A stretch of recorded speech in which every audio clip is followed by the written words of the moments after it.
Now you can step into it. Here comes the Hail Mary with the game on the line. And the ball is caught! Caught!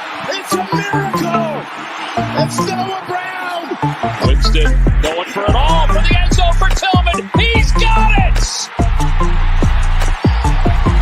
Rodgers sidesteps over the middle, and it is caught.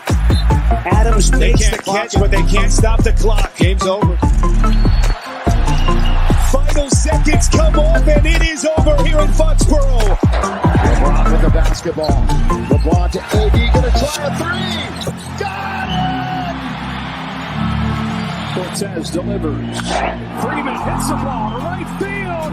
She is gone! Gibby! Meet Freddie! Game 1 of the World Series!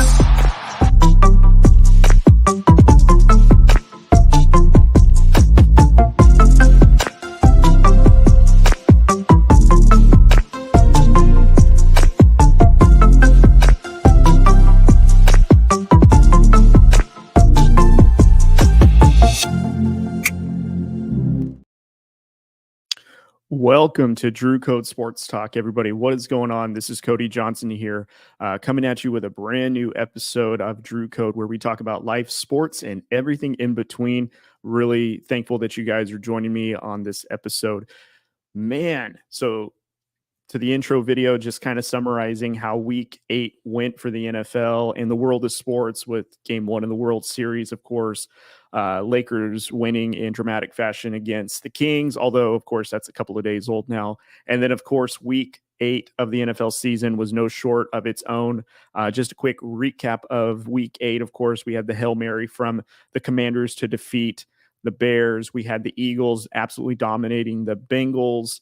We have the Broncos that just put a shellacking on the Panthers. So now are the Broncos for real? A lot to get into today, you guys. So really appreciate that. But before we get started, as you guys are probably watching right now on YouTube, go ahead and pause, hit that subscribe button, go ahead and like, share, comment, all that good stuff, and turn on notifications.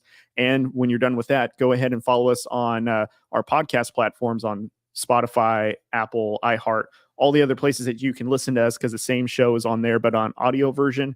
And then check us out on social media. We're active on TikTok, Instagram, Facebook, X, Threads, all those good stuff. You can find Drew Code Sports Talk on there. So I appreciate you guys for joining me. Again, Drew's in the middle of basketball season right now. It is basically underway, as he was texting me about it yesterday.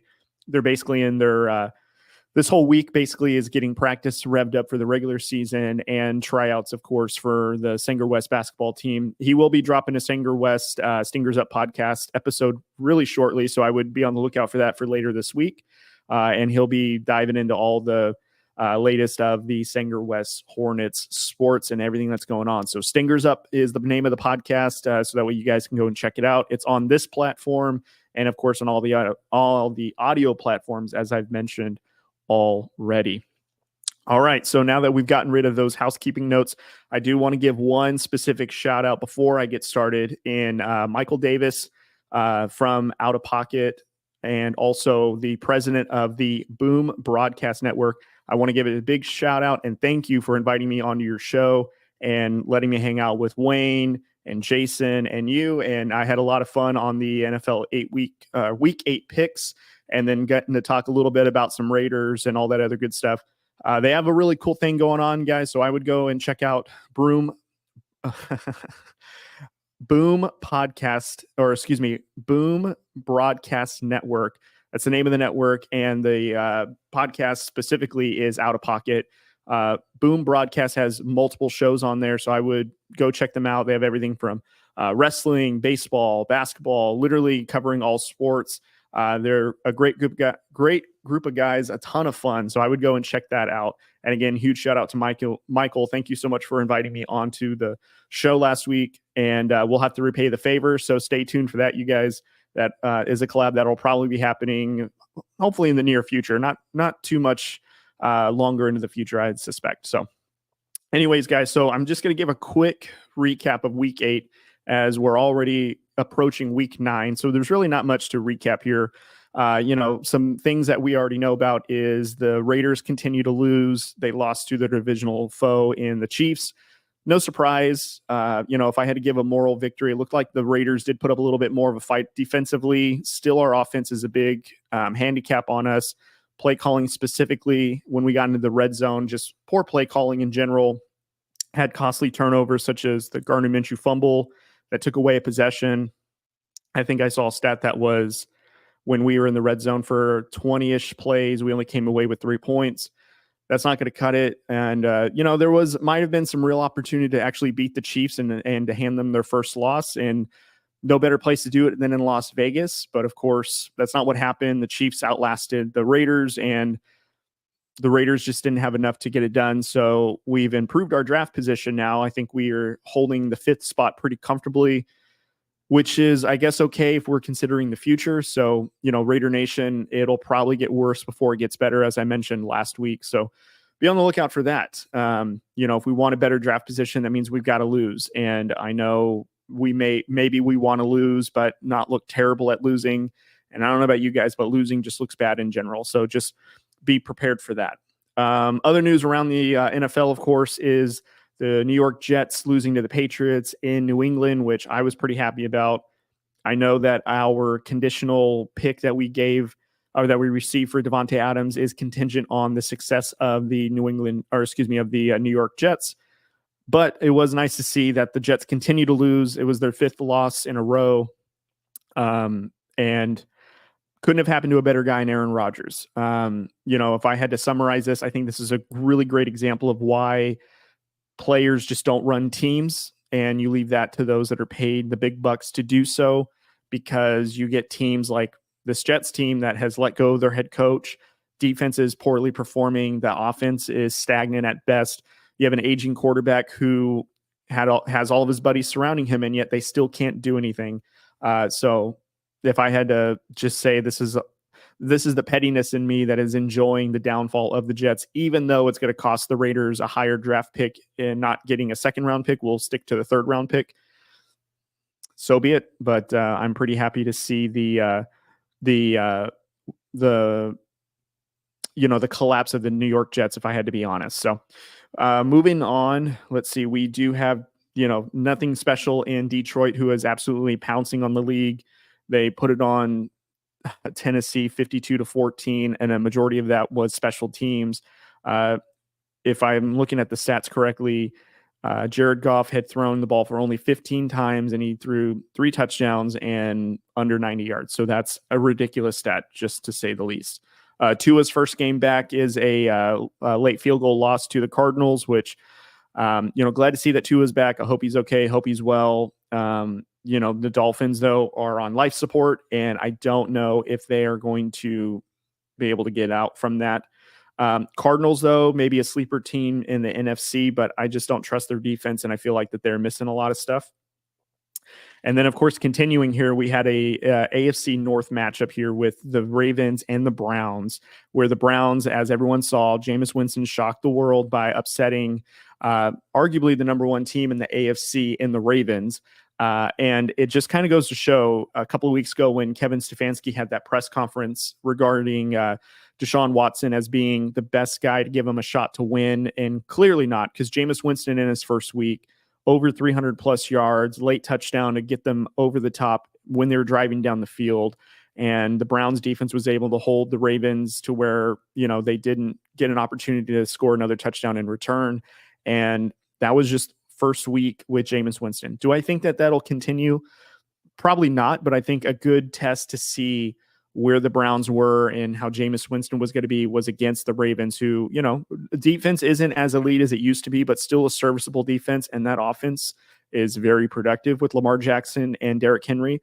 And the Browns were able to really put it on the Ravens, and just goes to show that these AFC North matchups, they're not as easy as they look like on paper. So, and then continuing on, Colts lose to the Texans in an AFC South division matchup. But this one had a little bit more behind it, where Stephon Diggs is out now for the season with a torn ACL. So I do suspect that the Texans may be in the market for a wide receiver, even though they will be getting Nico Collins back after week 9. Tank Dell got a touchdown. Still doesn't look like he's anywhere implemented into this offense. So we'll see how that goes as the season goes on. But I would suspect that the Texans are probably a team that'll be in the trade market for something on the defensive side, and especially something offensively, like, maybe an additional wide receiver to get some more depth on that side. But another thing about this game that was really prevalent in it was the Anthony Richardson situation, where he basically tapped out and he basically took himself out of the game in a crucial time. I believe it was 3rd and goal. I can't remember where in the second half it was, but that was unprecedented to see a young quarterback who was drafted just, 2 seasons ago, I believe in 2023, a first round pick nonetheless. And then he taps out and his excuse was he's tired and it's a divisional game. Your team has an opportunity to make some headway to get into the mix in the AFC and to just show your team that whether it's conditioning, maybe you just don't have the heart to do it, is just really tough to watch. And, Anthony Richardson being a really young player, it's kind of surprising. I will say this is he played in his 6th game on Sunday, and he only played in 4 games all of last season, his rookie year. So he is not only still working on essentially a rookie season currently, but at the same time also working with his sophomore season and still getting acclimated and all that situation. So maybe that plays into a part of it, but never have I ever seen a starting quarterback, a franchise starting quarterback, tap out and take himself out of the game because he's too tired. I've seen players that have, been willing to risk further injury. Tua, for example, there's no way that Tua would ever come off the field in that situation. Matthew Stafford has a clip out there where he was with the Detroit Lions, had a separated shoulder, and he threw a game-winning touchdown. Can't remember what team it was, but this is when, this was at prime Matthew Stafford, and there's no way he's coming off the field. I believe there's games where Phillip Rivers played, I think, a playoff game on a torn ACL. So again, not to say that this is a bad look for the younger generation, but, for Anthony Richardson specifically, this is just unprecedented. And what I saw too, with just how okay it was in his mind that this was a sign off.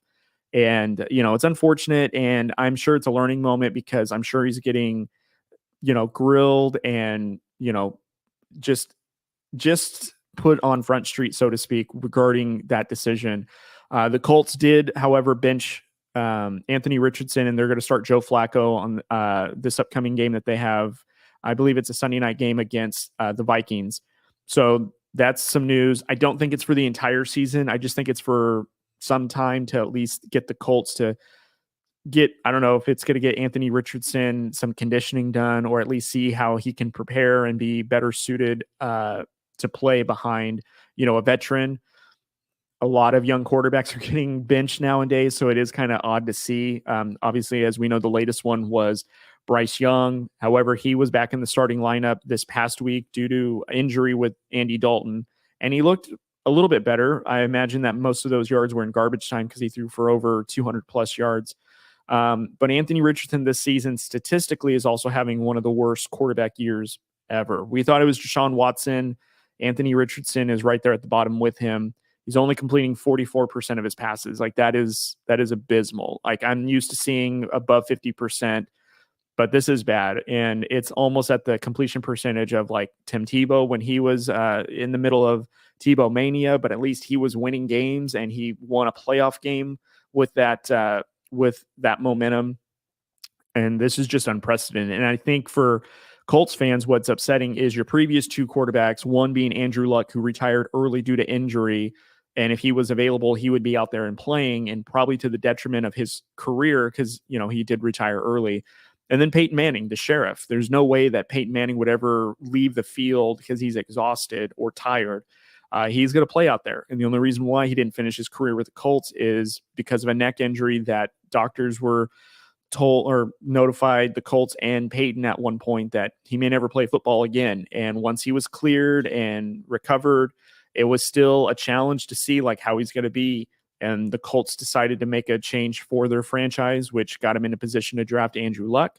And as Peyton Manning was released by the Colts, he was picked up by the Broncos, and the rest is history. So, I imagine Anthony Richardson will, he'll rebound from this situation. It's not something that is career threatening, but it is going to be a mark on his career and on his resume, so to speak. So we'll see how it goes. But for the Colts fans, I'm sure that they're wondering, is this guy even the real deal? So, no surprise here. The Chargers beat the Chiefs or not the Chargers. Chargers beat the Saints pretty handily. This is at SoFi Stadium. Saints have lost their 6th consecutive game after starting 2-0. They have not scored 20 points more than twice in the 6-game losing streak. They are going through some injuries, though. Derek Carr is supposed to be back this upcoming week. And additionally, they did lose Shaheed for the rest of the season with an ACL injury as well. This defense is lackluster at best, and I'm just curious when Dennis Allen is probably going to get the boot, because I can't imagine that this losing streak is going to continue and his job is going to continue at the same time. I believe something will change, and it's going to have to change. The Saints are kind of imploding in front of us, and it's kind of sad to see. Bills go into the Seahawks in Seattle, and they beat them pretty handily. I did mention that I thought that would happen on the Out of Pocket podcast that I guest appeared on. The Bills were my pick, and I said I think that they'd win pretty handily, and they sure did. And again, as I talked about at the top of the show with the Commanders, they had that Hail Mary that beat the Bears in the final seconds. And I think what's really interesting about this particular play is the following morning on Get Up, which is an ESPN show that usually plays like at the first morning hour, and it goes on before First Take. And I really enjoy watching it because I really enjoy Rex Ryan, Damian Woody, Dan Orlovsky, Ryan Clark. I really enjoy Mike Greenberg. I really enjoy that cast of personalities that get a chance to dissect the play and all that. And what was very clear by those former players is they were just basically pointing out the lack of execution and pointing out to how coaching is important. And it's very obvious in that, where the Bears, the reason why that they didn't execute was because of how poorly coached, their prevent defense was and what they should have done compared to the Commanders and what their execution was because of coaching, which is ironic. And Drew and I earlier this season have made it very clear that we did not believe that Matt Eberflus is going to continue with the Bears. If they got into the playoffs, maybe in a deep playoff run, he may buy himself an extra season or two. But, if this team underperforms, or, they have a stagnant team, or they lose crucial games like this, and it's because of coaching, the lack of coaching, his job is definitely in jeopardy. So we'll see that the remaining weeks of the season, how it's going to go. But I would suspect that this is one of the first nails in the coffin for Matt Eberflus, and we'll see how it goes. And then for the Commanders on that side of it, just the excitement that brought to the team. And, Jaden Daniels, I did not think that he was going to play in this game. He did, even though he had a rib injury in the previous week. And, he was able to get that ball as close to the end zone. And with a little bit of luck, we'll just be honest, that's some luck behind the tip that got into Noah Brown's arms and secured the touchdown and ultimately won this team the game, which is all you can hope for when it comes to a World Series, to a Hail Mary, which is, getting it as close to the end zone and giving your guys a chance.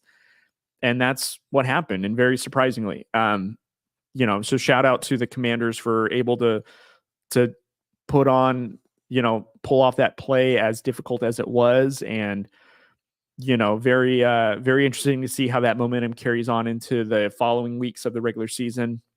And then the Sunday night football game, which was the Cowboys and the Niners continuing to own the Cowboys. Even I think it's going as far back now as the 1980s, which is pretty sad. This is including playoff matchups. Cowboys clearly are it's not their season. And I think right now they're 3-5. So they're on the cusp, or 3-4, So they're on the cusp of just letting the season go away, and in a competitive NFC East division, because they still would have to get past the Eagles, still have to get past the Commanders, and nowhere on either the offense or the defense side of the ball does it look like the Cowboys are able to compete with any of these teams. And especially in the NFC, where you have to go against the Lions, who have already beat the snot out of them, and they already had their backsides handed to them against the Ravens at home. So it's needless to say, this Cowboys team is not going to go very far. And, with having high dollar contracts paid out to not only Dak Prescott, who's now the $60 million quarterback, but CeeDee Lamb. And, really, those were the only two that were kind of helping the Cowboys stay within the game. They have no pressure on the defense. They have no pass rush, no coverage abilities on that side of the ball. So we'll see how the rest of this goes. I wouldn't be surprised if Micah Parsons is a name that's kind of thrown out there in trade discussions, just because he's a guy that's supposed to get paid next season. And I don't know if the Cowboys are going to be able to afford him, because they've already made it known that they couldn't afford Derrick Henry, who looks like they could really use him right about now. And the Cowboys are just having a season where they would love to forget, I can imagine. So, and then the last game, of course, was Monday Night Football. This was the Giants at the Steelers. Steelers were able to pull this off. Russell Wilson's second week in a row of looking very good behind center after the quarterback change with Justin Fields. So I was in the camp of, I thought Justin Fields should continue to be the starting quarterback until otherwise.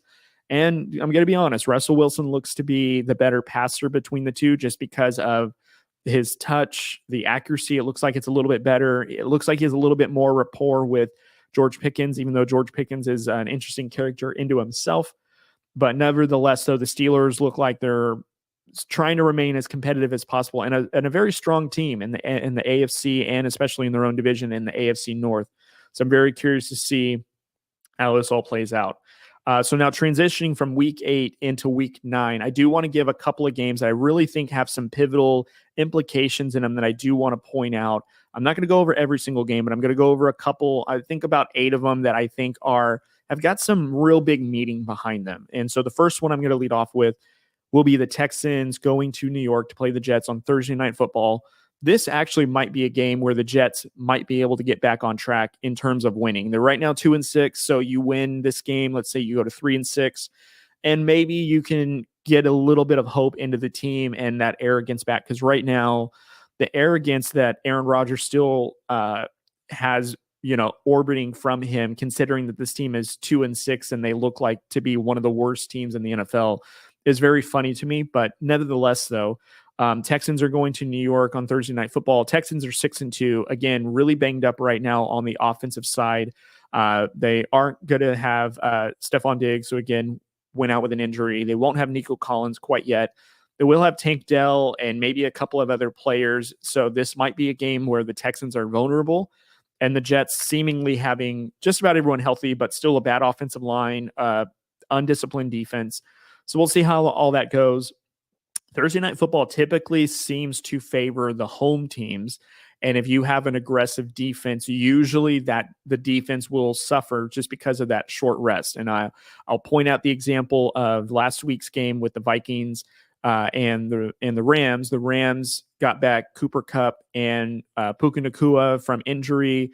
Vikings are coming off of a short week, known to have a tough defense, and really could not stop the Rams. Granted, the Rams, when they're healthy, have probably a top 10 offense, maybe even top 5, depending on who we're comparing it to, that was able to really put points on the Vikings, and the Vikings just could not stop it, and they didn't have enough offense to really generate to create some of these points.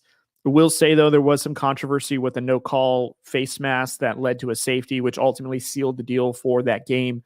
But leading into the entirety of the game, you can just see that the Rams just had this ability to move the ball wherever they wanted. They were able to run it. They were able to throw it to whoever they wanted. And the Vikings really didn't have an answer to stop it. Whereas before, the Vikings, who have played teams like the Packers, the Niners, so on and so forth, and the other teams have been able to really put a rush on the quarterback and cause a bunch of havoc, and really able to cause turnovers because of the pressure that they apply. Unfortunately, no pressure for them when they win against the Rams. And that's why I think that the Texans going into New York, having essentially, in my opinion, the better defense. And I don't know if this is considered upset alert, maybe. The Jets are favored by 2 in this. So I think they are factoring in the injuries and the travel and all that stuff. But, I do think that the Jets have an opportunity to get their offense kind of moving, get them some confidence, and maybe get back on track with this. I think it's a long shot that they even get into the playoffs. I'm more in the camp that they are more likely to get a top 10 pick than get into the playoffs. That's just me. And having a 2-6 record also says that. So next game I think I do want to touch on is the Broncos going to Baltimore and the Ravens. Both teams are 5-3. And granted, the Ravens are coming off of a shocking loss to the Browns. The Broncos are coming off of a convincing win, obviously, against the Panthers, who are arguably the worst, one of the worst teams in the NFL. Of course, that's why they are holding at one of the top 3 draft pick projections right now. And I'm curious to see how Bo Nix, the rookie, does against the Ravens. Granted, the Ravens defense, as I mentioned, is not elite. It is a good defense, but it's not a great defense. And if the Ravens aren't prepared or they don't really respect this Broncos team, Bo Nix could be a guy that could surprise a lot of people. And the way that he's playing with more confidence, we can see Bo Nix maybe being not only relevant in the NFL in terms of the Broncos having their guy, but in fantasy, because Bo Nix is leading in fantasy in a couple of different categories over the last few weeks. So he's also a guy maybe to look at for fantasy if you need a quarterback on a bye week, or you're looking for something to be more stable with a lot of the changes that are going on. Something to think about. For the Ravens, they did make a trade for Deontay Johnson. I don't know if it's quite clear if he'll be available for this game or not, but the Ravens may come out and they may have something to prove because they were on a 5-game winning streak up until they lost to the Browns, and they're going to want to run the ball, which Broncos have a top 5 run defense. They're going to want to throw the ball, which Broncos, again, have a top 5 pass defense. So that'll be very interesting. I think that this is going to be a pretty low-scoring game. It's going to be a lot of back and forth, and it's really just going to be to who is the better coached team. So if there's ever a test for the Broncos to see if they are legit in the AFC, this will be that game where they have to go to Baltimore. They have to play in a hostile environment. They have to play against a really well-coached team. And does Sean Payton have this team ready to go? And are the Broncos legit? So we'll have to see after Sunday. And of course, not the Broncos, but of course the Raiders going to Cincinnati to play the Bengals. A lot of implications on this one. If the Raiders win, obviously that's going to be a confident boost for the Raiders to just steal a game over a very good AFC opponent. And is it going to lessen our draft position? Yes, but I'm pretty certain all of Raider Nation is going to want some sort of positivity. So I can imagine that this game has got a lot of excitement around it, just so that way we have an opportunity to maybe get this game and get some confidence and, not look like a bottom 5 team, even though that's our draft spot. And again, maybe the argument should be we should probably let these games play out in our favor that are going to better our draft position for the future. We'll see how that all plays out. And the Bengals are playing at home. They have a lot to prove. So they're currently 3-5 right now. If they win this game, it puts them at 4-5. Again, not only is their division extremely competitive with the Steelers and the Ravens being at the top of the top 2 teams in that division, but if they even have an opportunity, or if the Bengals want a chance to get into the wild card, they need to get on a win streak. And my fear is we got Joe Burrow, who is top 5 quarterback in the NFL. You have Jamar Chase, top 3 wide receiver in the league. T. Higgins, easily top 15. And you have this huge offense that the Bengals possess. And, they can put points up in a hurry. We saw them do that against the Ravens, even though they lost in overtime to poor coaching. It's their defense that is their shortcomings. It's their Achilles heel.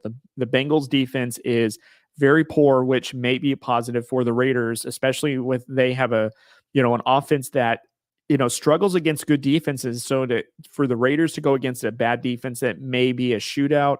It may lean into the Raiders, but for the Bengals, if they can win this game and become 4-5, they have an opportunity to get hot at the right moment, because you've got the Texans that might be vulnerable. You've got Tennessee, who is, obviously not a great team. You got the Colts who are jockeying for a better position. The Bengals need to leapfrog a lot of people, and it starts with winning.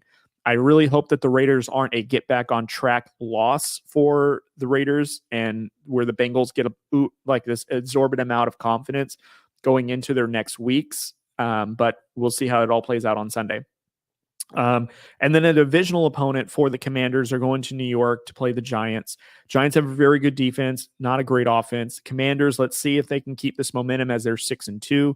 So I'm curious to see how that will play out for Sunday. So that's one to look out for.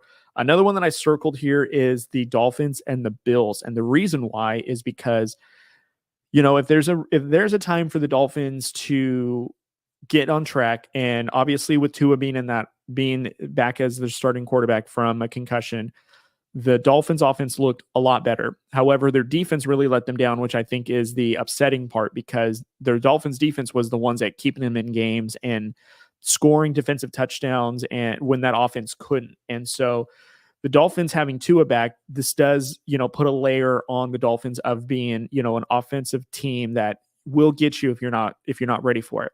However, the Bills come in here, they're playing in Buffalo, so that's already a tough environment. They have a great pass rush, which already gets after the quarterback. So Tua is going to be on his heels a majority of this game, and he's high risk for an injury in some capacity, in my opinion.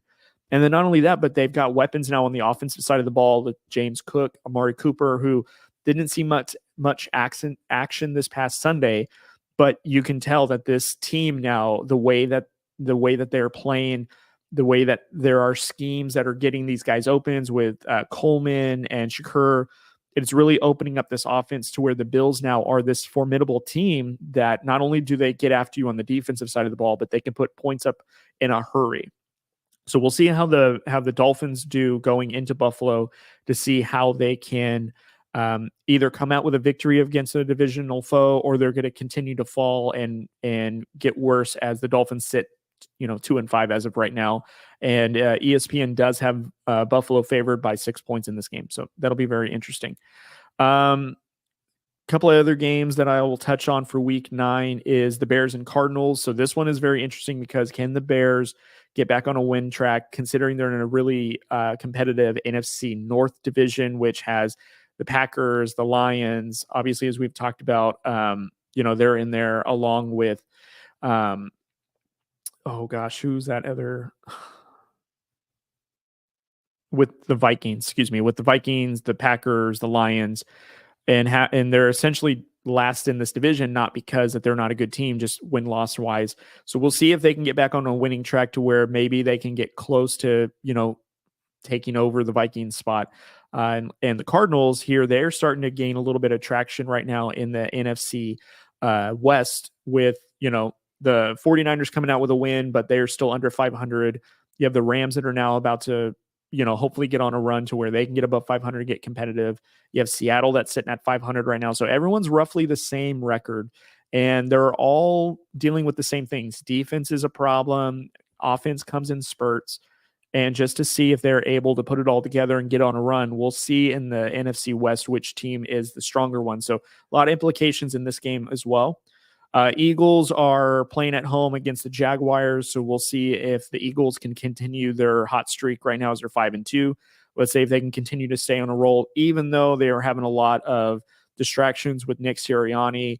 It looks like they're a little healthier now, so we'll see if they can put it all together. This one is huge in my opinion. This one looks like it's going to be a fun game.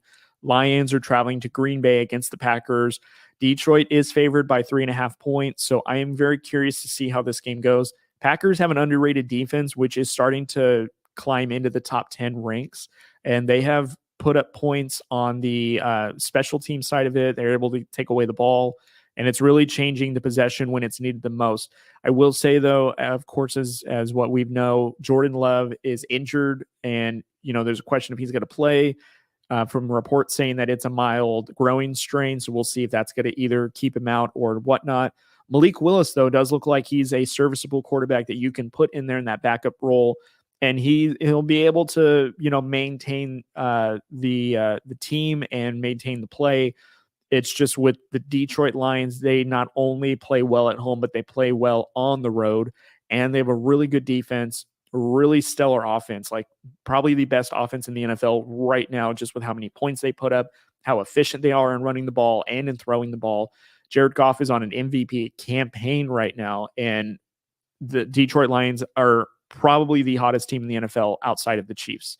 And then so continuing on and going back to the NFC South, we got the Rams going to Seattle. I think the Rams have a really good shot at taking this game and then now starting to put themselves into the number one spot in the NFC South, the NFC West.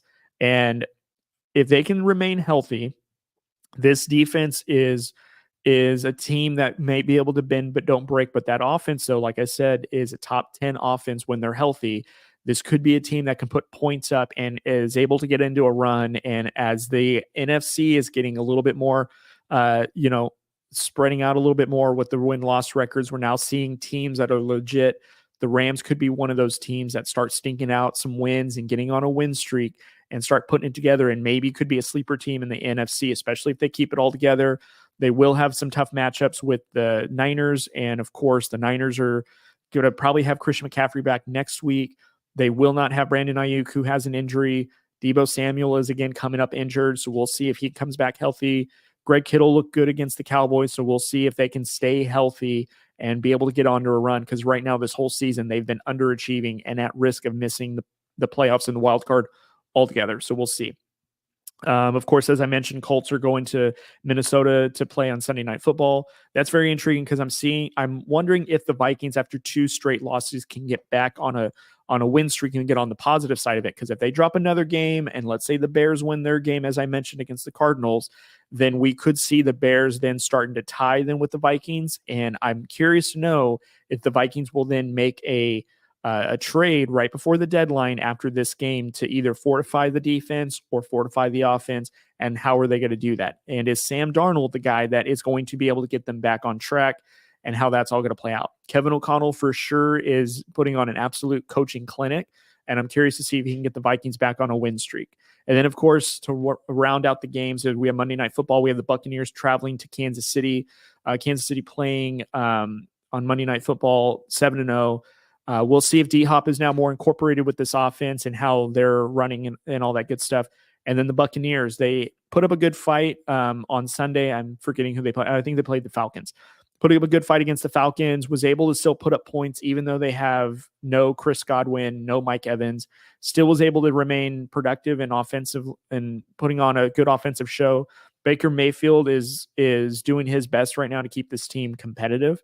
And shout out to the coaching staff of the Buccaneers to keep, the Buccaneers in a fighting chance. They have a uphill battle for sure, because the Chiefs are a very good team.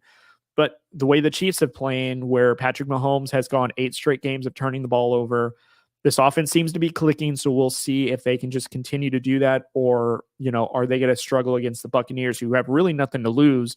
And it's the Chiefs, in my opinion, with the perfect record up to this point, that's got to maintain it and has the pressure of expectations on them to continue this, their hot start to the season, especially with going for their 3rd Super Bowl, in 3 consecutive years. So we'll see how all that goes in the NFL. But up to this point, that is pretty much all the games in week 9. So we'll see how all those play out. If I went over your team, let me know down below where you think your team will finish, if they'll win their game, lose their game. If you got some matchups that you're more intrigued in, let me know down below in the comments.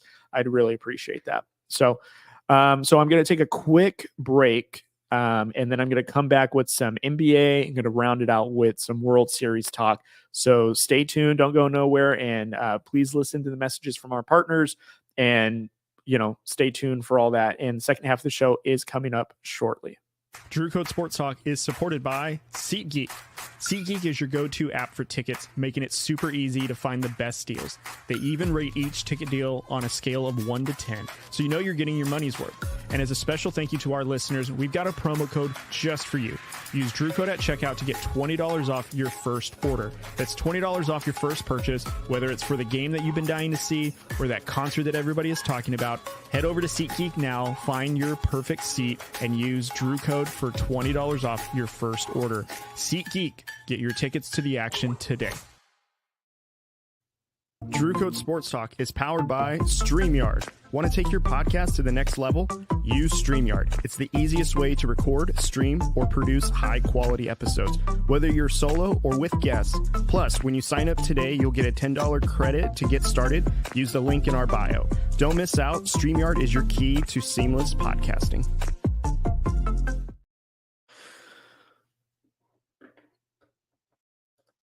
All right, guys. Thank you guys so much for continuing to stick around and tuning in to Drew Code. So I do encourage that you guys go check out our partners. SeatGeek was playing. Go, get $20 off your first order by using the promo code Drew Code. Also go check out Fanatics, who's a great partner with us. All the links to the leagues with their exclusive merchandise that's available is in the link in this episode card, and also down below. And then also we are powered by StreamYard. If you guys want to get started on your podcast journey or streaming or whatever it is that you guys love to do, StreamYard is the go-to place that Drew and I have been using for the last, I think, 2 or 3 years now for podcasting and putting out our content and being able to stream it on YouTube, editing it. It is very versatile. If I had to say, it is a very fun tool and a great resource for a lot of things. So the link down below to get your guys' $10 credit for starting your account, I would highly do that now. So it is super helpful, especially when you're getting started. All right, so transitioning now into the NBA, I do want to talk about my Lakers because they did start the regular season this past week. And of course, the Lakers have been one of the best dramas in all of the NBA since last season, with firing Darvin Ham, being a team that is, never good enough to be in the NBA Finals. LeBron James is almost on the tail end of his career. So is he going to win a title before he retires? And of course, the Lakers have went through a lot in the offseason, drafting Dalton Kincaid, Dalton Connect, which has been a very good pickup for us. Also drafting Bronny James, which there is a lot of controversy around that. And, he played on opening night with his dad, and that was a huge moment. And Kenny Griffey Jr. and Sr. were both there in attendance. So it was a really great, NBA moment for arguably the best player in the NBA's history, scoring the most points, of course, and then having that moment and the Lakers being able to walk out with a victory on that one is very, very huge. And now, of course, there was reports that Bronny James is probably going to be sent to the G League to develop, which I've been saying all along is probably going to happen. He's not going to be taking a main roster spot. He's not ready. You can clearly see when he was in the game against, I believe their opening game matchup was against the Timberwolves. Bronny just isn't ready yet for that type of action. The speed of the game is a lot different. He's still not, he is fully recovered from his cardiac arrest, but he's developing and he's 19 years old now. So give a little grace that he's going to have to work his way up. And if he doesn't pan out, he's a second round pick. We don't have to put that much pressure on him as if he's the number 1 overall pick. So just moving off of that, though, I do want to highlight, though, because not only did the Lakers draft those 2 young players, but they also did hire JJ Redick at the beginning of the summer. And JJ Redick, in my opinion, has got the Lakers looking like a scary team. And here's what I mean. Darvin Ham being on the Lakers didn't look like they had any identity with the offense. There was no movement. A lot of the times is very much ISO plays and give it to LeBron. And LeBron at the age of 39 or 40 is going to be the main scorer, the leader in the minutes, and basically majority of the time is going to win the games and also be someone that is worn out. And, fortunately with JJ Redick, he has completely turned that identity that the Lakers once had and put it solely on the shoulders of Anthony Davis, which has been phenomenal because right now he's leading the league in scoring. And obviously he's averaging about 32.8, 12 rebounds, 2.5 blocks per game. He's being a defensive force as well as an offensive, dominant player. And I haven't seen this kind of dominance on a Lakers team since Shaquille O'Neal when he was playing with the Lakers in the early 2000s before he was traded to Miami Heat. So seeing this has been very refreshing. And the fact that the offense now runs through Anthony Davis rather than LeBron James is not only great for the Lakers and the dynamic of the offense, but it also is going to preserve LeBron James's health and going to give him a lot more energy towards the end of the season. Because again, 82 games is a lot on the body, and LeBron is probably not playing 82. He may be playing 75 to 70 games, but having Anthony Davis on several nights be the number 1 guy is going to take a lot off of LeBron's shoulders as, again, he's 40 years old now.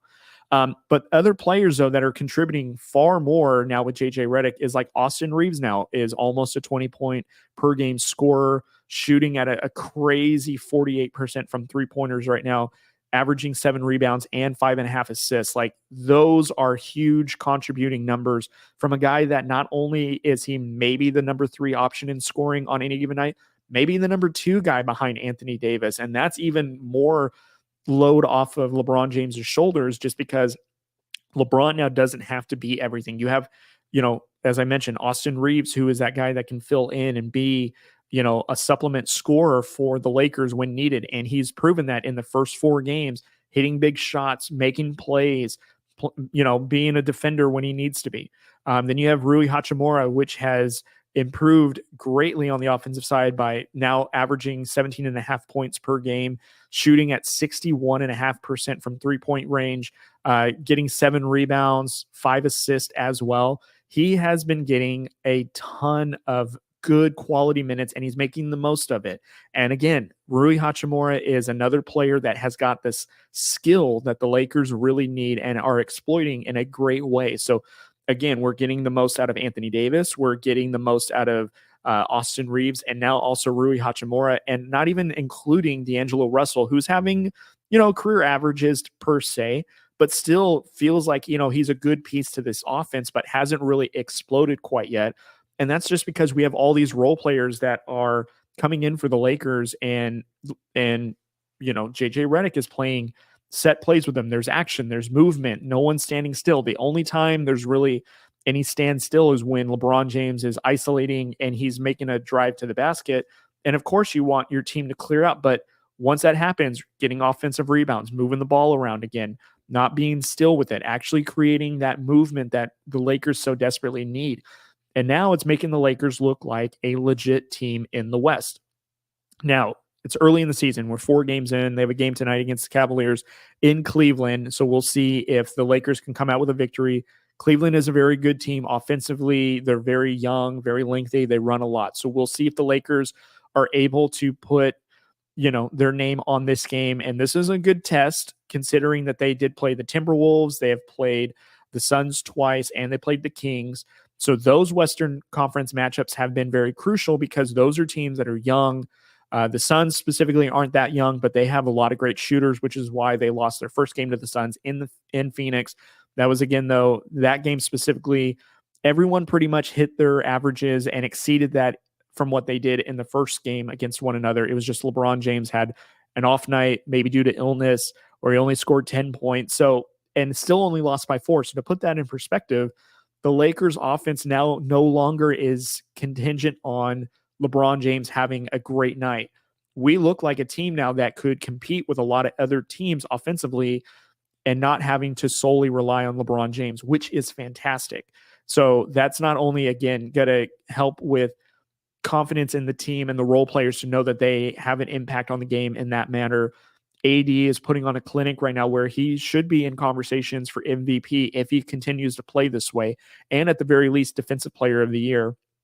And then you have LeBron James, who is able to be not just the guy, but the floor general, of course, but can now trust all these other players to make, the game so much easier for him in the later stages of his career, because what we want to do is be at our best when it matters the most, in the summer, in May, in June, in the playoffs, when hopefully we're competing for a championship if we have the team that can continue to stay healthy and play the way that it is. That would be very unprecedented considering JJ Redick, a first-time head coach, AD, who's known for having injuries, LeBron in the later stage of his career may get an injury somewhere along the way.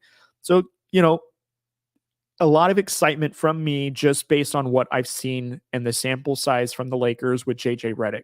And it could lead to an abundance or even further more success. You do have teams like the Mavericks who are up and coming. Obviously, we have the Suns still that are a sleeper team, the Kings, which are a team that's coming there. The Warriors are looking like a really good team. The West is very competitive, so the Lakers do have their work cut out for them. But in the first 4 games so far, there's no doubt that the Lakers are night and day better under JJ Redick than they were with Darvin Ham. And I'm hoping and very curious to see the rest of the season, how it all plays out. And we'll see the Lakers, a good test for them from a team that's really competitive in the East with the Cleveland Cavaliers when they go to Cleveland. And of course, it's a homecoming for LeBron James. So, that'll be a spectacular game. And he might even put on a show.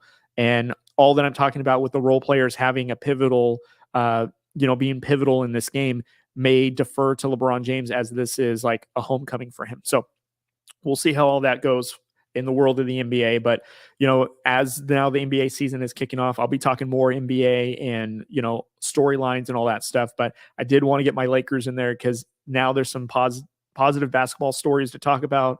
Regular season, meaningful basketball is now back on TV. So I can't wait to see more of it. So, Now, before I close out the show, I do want to touch base on the World Series.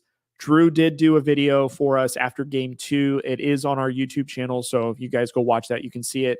Also posted a video on TikTok from the same video with Drew on there as well.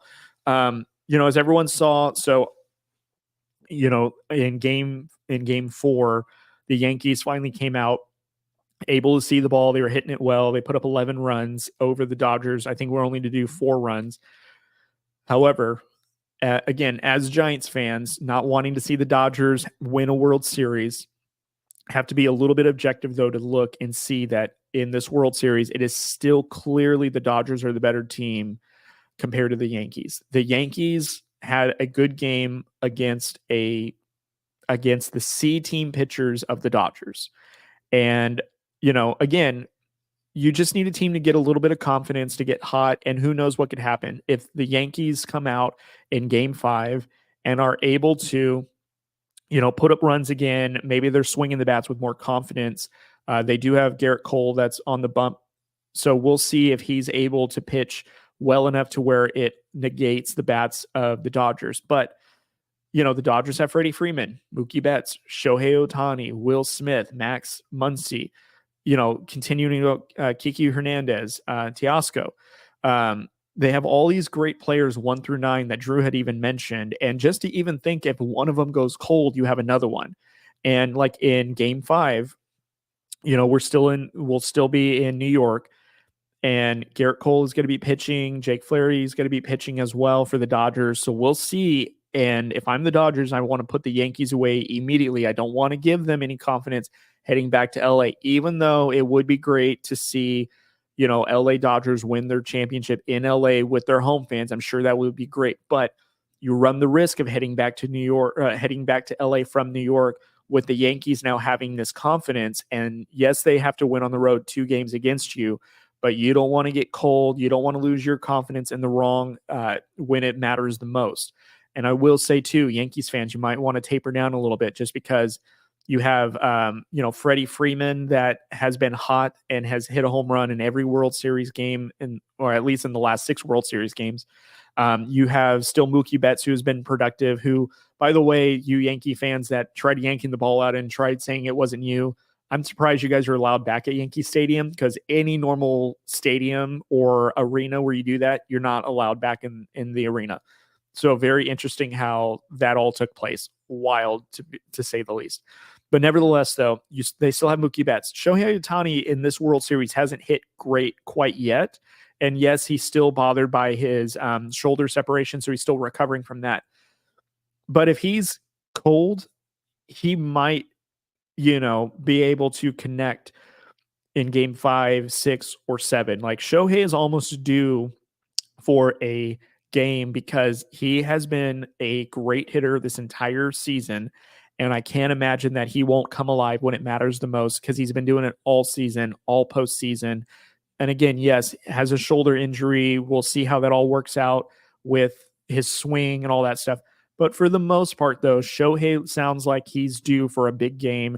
We have game 5, 6, and 7 possibly coming up where Shohei may come alive. So in my opinion, the Dodgers look to be the World Series champions. They just need to clinch it. They need to finalize it, whether that's in New York or in LA. So we'll see. The Yankees, though, I don't trust the bullpen. I don't trust their starting pitching and their bats. Yes, you have Juan Soto. Yes, you have Stanton. Yes, you have Aaron Judge. Yes, you have Torres. But you have a lot of players in your lineup that just can also go really unproductive. And Aaron Judge, he finally had a somewhat of a breakout game, but has had a very mild World Series in general. If it wasn't for game 4, he really wasn't doing anything. So it's really curious to see what the Yankees can do in game 5 to maybe get themselves back in the series. I ultimately think that the Dodgers is basically going to shut it out in game 5, and they're going to take home the World Series. I think that they do not want to take a chance and take this back to LA with potentially momentum not on their side. And then if the Yankees don't win, of course, now you got to wonder what's going to happen with Juan Soto. Is he going to re-sign with New York? Is he going to be a free agent? Where's he going? Which, again, this is where Drew and I love to throw this out there. Juan Soto maybe going to the Giants now that there's Buster Posey being the president of baseball operations, Bob Melvin being former manager of the Padres, maybe going back to Bob and with the Giants organization. Giants could really use a player like Juan Soto, not only for the franchise, but to even compete in this competitive NL West, who not only did the Dodgers are on the cusp of being World Series champions, but the Padres probably could have been World Series champions too if they were able to get past the Dodgers. And they had a tough series. And then you have the Arizona Diamondbacks, who are now very competitive in the NL as well. Giants need to do something. I think if the Yankees lose this World Series, it opens up the door for maybe getting Juan Soto to the Giants, so that way we're also competitive.